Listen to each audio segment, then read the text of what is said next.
Are you curious about online sewing patterns and how they go from this to this back to this? Let me show you guys how you put together your paper patterns. Now I am using an example of my Hera corset. This is available for purchase and download. Most online patterns will have similar instructions, maybe not exact, but very, very similar. And I'm gonna show you how you go about putting them together. First things first, we're gonna print it out, but maybe the most important step right here, make sure actual size is clicked.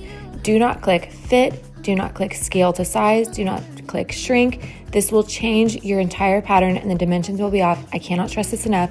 Make sure before you print, you have actual size clicked. This will save you so much headache. I hope I drilled that in enough because it's so important. But once you do that, you're just gonna print out all of your pages. Once you have everything printed out, you're gonna see it has a border around it. Now you can cut out the entire border if you'd like.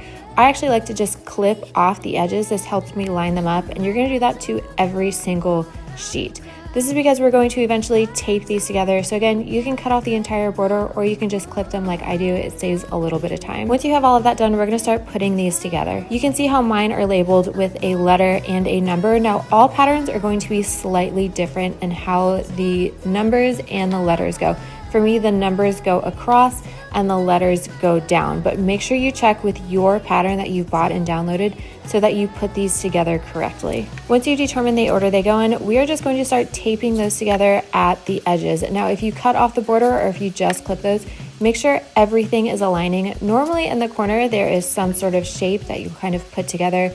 Mine are stars, sometimes there are hearts, or sometimes there are circles on different patterns, but just make sure that everything is aligning as you're taping these together. Once you have everything taped together, you're gonna find your size. There's normally a key either in the instructions or on the actual pattern, and you will see that each size has its own line and normally a different color.